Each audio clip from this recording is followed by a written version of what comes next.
this will not be a mirror image. So why do you do that? Right? If you move the Q check out, basically you're going to waste a move. Immediately, boom, you hang the machine. Because the top stack is going to be B, and then you are reading an A, boom, it's no good.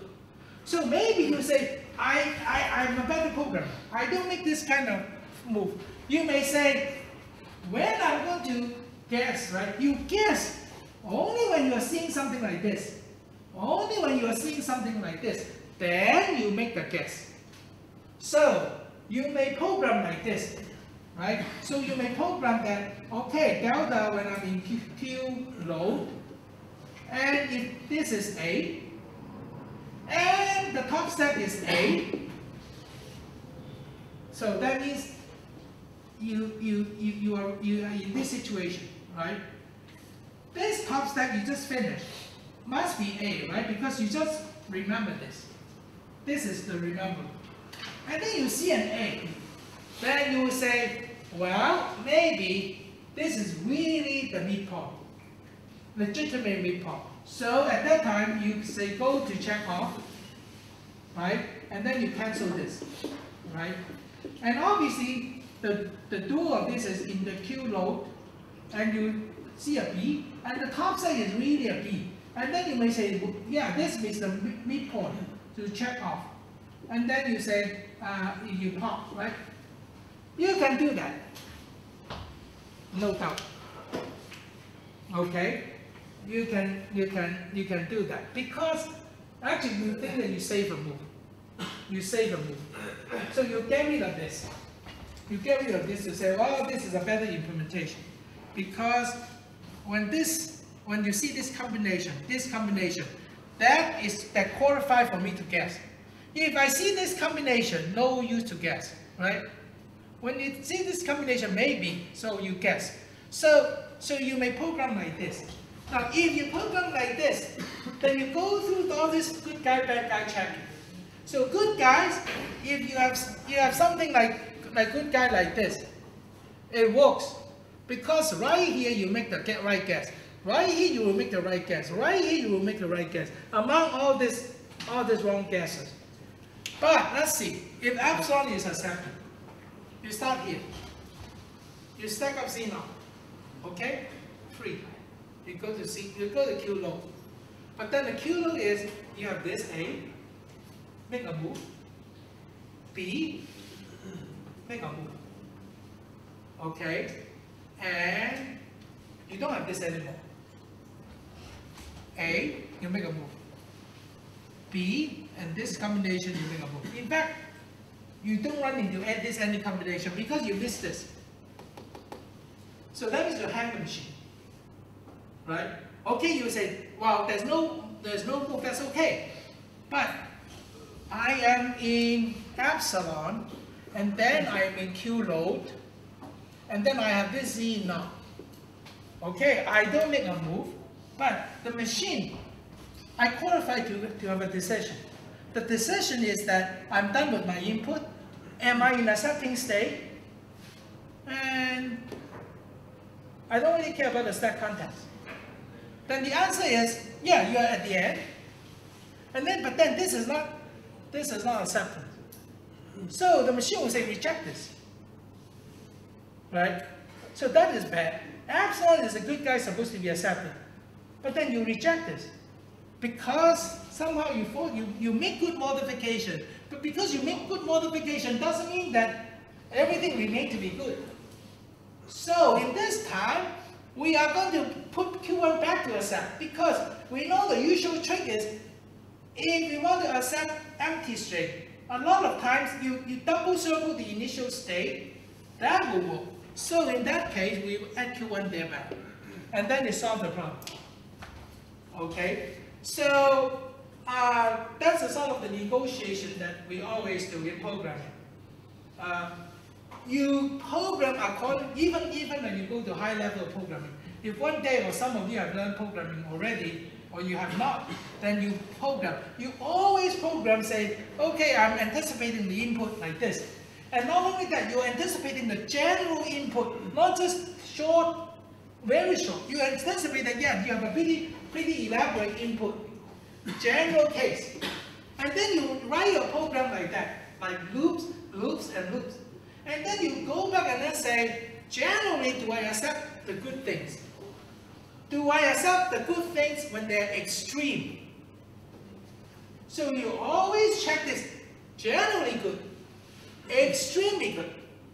So when you extreme inputs, like short example, boundary example, they are good. And also check those inputs that are supposed to be rejected. Do you reject them? Okay? So that's how you write the program.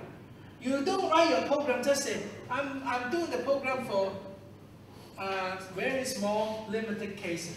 And then you try to make it bigger, make it bigger. It doesn't work that way. It doesn't work that way.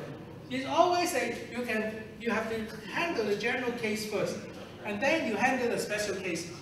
Okay? Okay. So that's all about the example. The textbook actually has another example, but it's not really. I mean, this example is pretty easy to understand. The example is that we have a language L, and the say X is ABC star. Okay, and then the form of X is AI, BJ, CK, right? Where I, J, K could be greater than or equal to 0, and the condition of this string is that I equal to J, or say I equal to K. So basically, you want to check the number of A's. It's going to be same as number of B's, or same as number of C's. Now, to test your understanding of context-free grammar, can you come up with a context-free grammar that accepts this language? Try that. Okay, well, this is context-free. Okay, so now, if we want to say write a program, PDA program that accepts this, right? So basically, you program according to the good guys, right? So you have A's, and then you may have B's, and you may have C's, right? Right? Okay. So actually, what you want to do is that certainly you know that the benefit of you placing a Z0. So maybe your first instruction is that Q1 epsilon epsilon, and then immediately you put yourself say ready. Okay, put this in, right, in Q2, and get ready. But what do you mean by ready? Ready is to say, now this is not a beauty contest. We don't really try to say there may be some interaction between B and C, right? So what we do is that we just initially, we just say, no matter what, we're going to make guess. We're going to make guess right here, and then say, we commit ourselves to check A's and B's. See if they are equal, numbers. Another guess is that I'm going to check A's versus C's, and see if they are equal. So immediately, I commit myself to say into these two guesses. So, in delta Q2, and for no reason and no reason, I go to this Q, A's versus B. And then epsilon, or I check A versus C, and then epsilon, right? That means I commit myself, even before we see anything else, even before I touch a name, I would say, well, the module about this, from this QAB, I'm going to check this. And of course, you check that, right? You assume that you may be seeing like this, right? So you do all these beautiful things you learn. Check A, I, B, I. And how do you get out? Same thing. Don't worry. When you see the C not exposed here, so this is so many A's, so many, the last, this is the A, right? So this is the, you cancel, this is the last A. You cancel with this B, right? So this B with this A, right? So you cancel. Then you say, what? How? So the Z not exposed, right? Okay?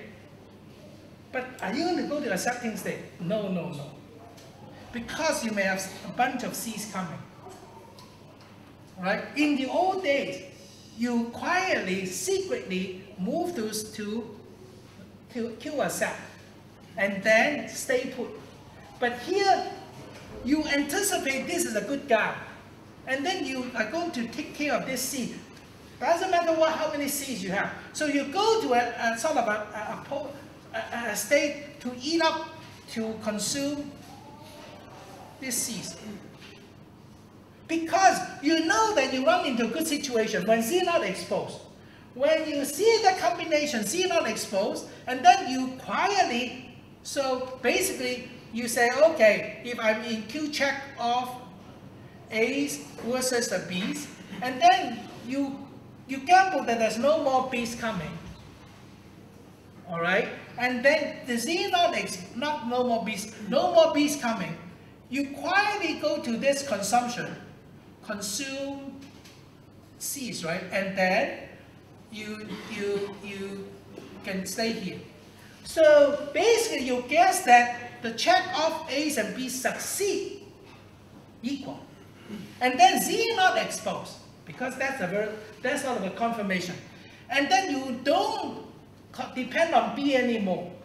You quietly go to this Q consumption of C's, and then you chew up all these C's.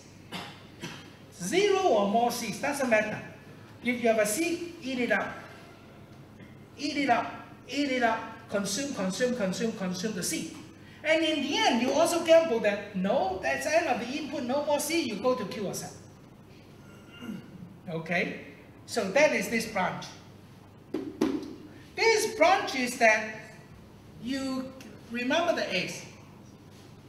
And then when you see a B, you chew up the B's. You don't really care how many B's you see. You chew them up. And then when you see a C, you check off.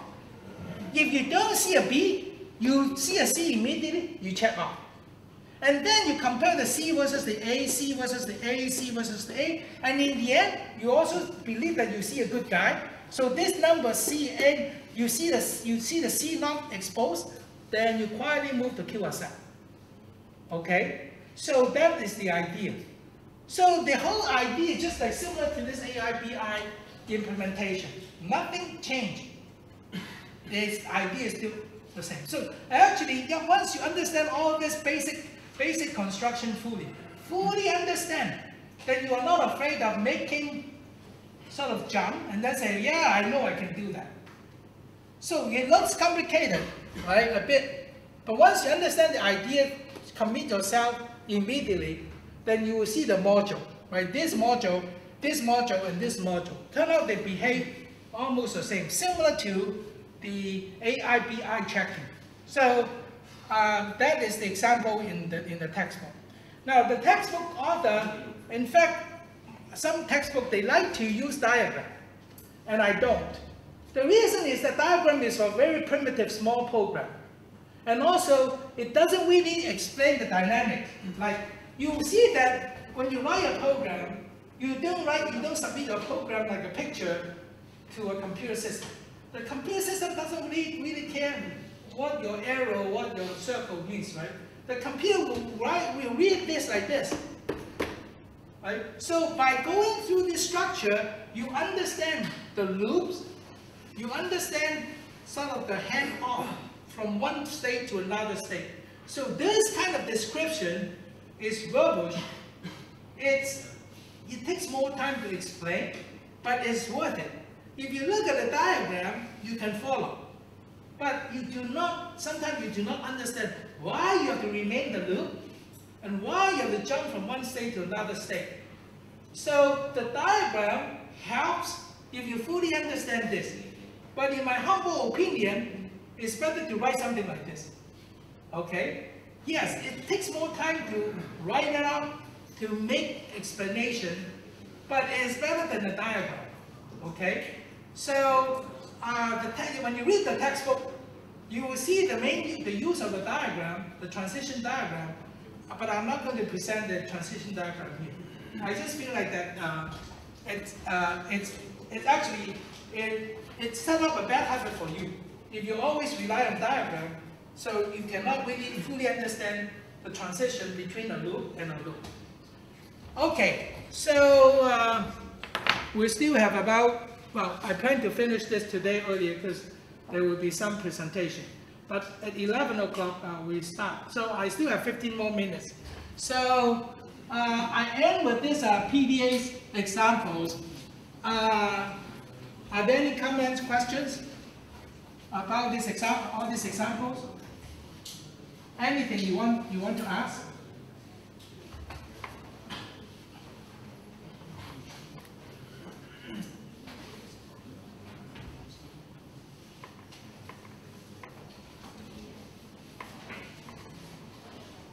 Okay. Well, next thing, well, we are not going to do that because, as I said, it will take a while. It is to prove that equivalence between CFGs and PDAs. If you really try to understand the textbook material, you will see the proof is really creative. If you fully understand the proof, then you will be amazed that the use of this non-deterministic power of the CFGs and the non-deterministic power of the machine is really, really amazing. But just the proof itself, they are very complex. And it takes usually like just a whole lecture or 2 lectures to just go over the overall idea. Not the detail, just the overall idea. So we're not going to do that. So, however, we assume that the CFGs, okay, will be equivalent to PDA, right? Not DPDA. So actually, PDA is strictly more powerful than deterministic version. We do not really have the definition of not deterministic version, exactly what that means. But we kind of guess is that we don't like to give out free lunches. We don't like to give out multiple transition. We give out free lunch, but in a limited way. So we don't give out free lunch together with multiple transitions at the same time. But we are not trying to define what the deterministic version means, okay? Okay, so but from this point onward, CFGs and PDAs, this equivalence view of context freedom, we assume that it's true. Okay, so now what the equivalence is actually about language, as usual. So we can write statement like this: for all CFG, they exist at PDA M such that the alpha M is equal to alpha G as usual. And the reverse is also true, right? So we reverse it. So for all PDA M, they exist as CFG G such that alpha G is equal to alpha M. So they are equal in terms of language acceptance or generated. Okay. So what we want to do is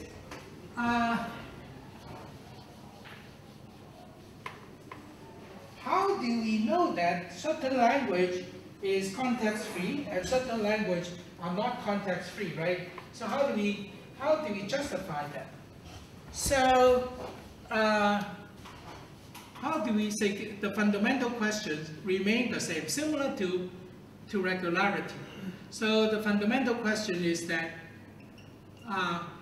if I give you a language L over sigma, so we want to decide if L is context-free or not, right? Is there a good way to say this is context-free, or we prove that this is not context-free? So first is, suppose we're proving, say, context-free, right? So of L. So far we have only two ways. One is, the first is basic definition, right? So we show that L is equal to L of G for some CFG G. Or we show that L is equal to L of M for some PDA-F. Well, that's the only thing we know. But similar to regularity, we have high-powered tools. The high-powered tools is closure properties, right? So in order to make it work, the scheme is like suppose we say the target L, we suspect this is context free. We want to prove this, right? We want to prove this context free. So we're going to cook up something. We say, suppose we have some known context free languages. So for example, L1, L2, they are known to be context free languages. And suppose we have a stove or some temperature control mechanism. So that means data, this may be preserving, this operator preserving context freedom. Right? That means if you start with the ingredient, they are context free, and I cook them up, then the outcome is context free, right? So L1 theta L2 will be context free. So this will be context free, because if these two are context free, this preserve context freedom, so the outcome will be context free. And our intention is to cook up a good meal. So we hope that this is equal to L. So L will be context free, right? So that is the idea. Okay? So we use it in regularity.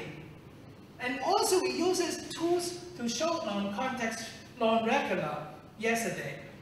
So today, in order to use this to show context freedom, we have some knowledge about this. For example, we know that A, I, B, I greater than equal to 0, it is context free. Or all the 7 or 10 examples that we learned yesterday, and then today, 2, 3 of them. So all of them are context free. But these devices, what kind of things that we know that would preserve context freedom? Well, actually, we touch on that in some example, but we did not really prove it. So here, turn out, we say, we have this set. So if we try to say, what will be the closure property we want to study? Closure property for context freedom. So as usual, we question the thing that we learned, say set theoretic operation, right? So we have intersection union set difference.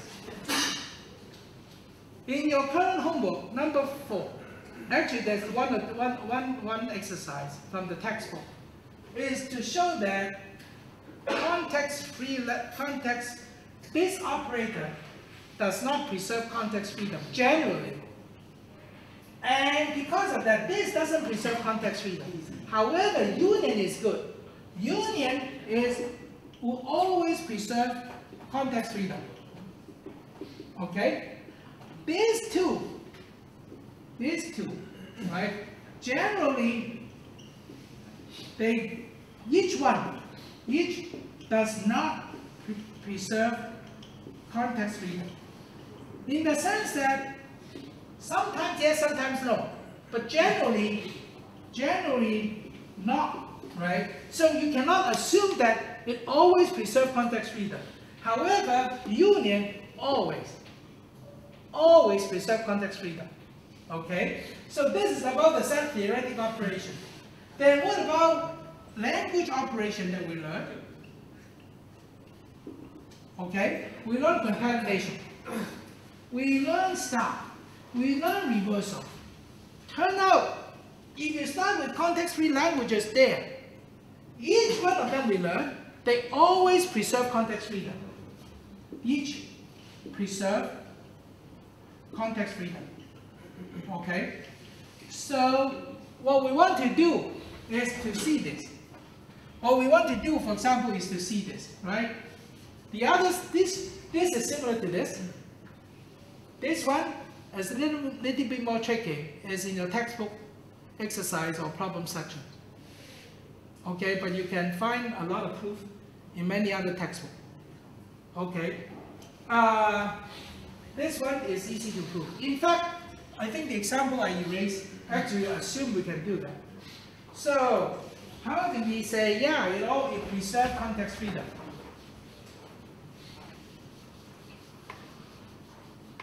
So basically the proof is this, right?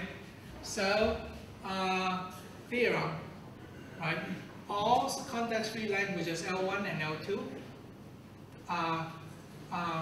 L1 unit L2 is also context-free, right? We want to prove this statement. So as usual, we consider, because it's all arbitrary CFLs, let's say L1 and L2, right? Okay? And then we say, then what? We want to show L of unit L2 is context-free. Okay. So far, we don't have any trace. At the moment, we don't know the context freedom preserving operators. So the only thing is to use definition. So we use this definition like acceptance by DPDAs or generated by CFGs. Turn out the exercise or the example that we learned is, well, we use CFGs. So we are going to say, okay, let this equal to L of G1 equal to L of G2 for some, say, CFGs, G1 and G2, right? Well, we just want to make that the fourth tuple. So this is V1 sigma, say P1 S1, right? This is V2 sigma P2 S2, right? So they should have the same alphabet because everything we want to talk about, they should share the same alphabet. Okay, but then they have totally disjoint V1 and V2. We don't want to have any trouble that they misunderstand that, okay, this variable is from G1, the same variable could be in G2. So without, usually the people like to say, without loss of generality, right, we may assume that V1 intersect V2 is empty, right? Just by renaming variables, right? It's not a big deal. By renaming the variable, we just take V1, V2 apart. No disjoint, no common names. So in that case, P1, P2 will be completely different. S1, S2 will be completely different, right? So how do I show that? Obviously, L1 unit L2 is equal to L of G for some CFG, right, G. So that I can say this, right? Certainly, I don't want to use PDA. Because I start with grammar, then certainly I want to gel these two grammar together to come up with the context-free grammar G. I don't want to use grammar G1, G2, and then come up with a machine PDA, right? So how do I do that? So turn out is this. The CFGG that I have, V sigma PS, is very simple. S is going to go to S1 or S2 immediately. Right off the bat, I say, well, you commit yourself to S1 or S2. Okay?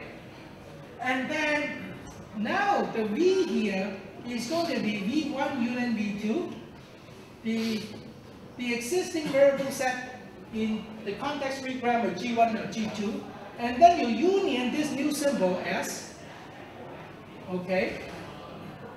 And then what would be the set of production rules for this context-free grammar G? Well, you are going to have this guy, right? S goes to S1 or S2, union the old system P1 or P2, right? So, this is a context-free grammar that we believe that it will do the job, accepting or generating the languages L of G1, L of G2, the union. right? And we are not going to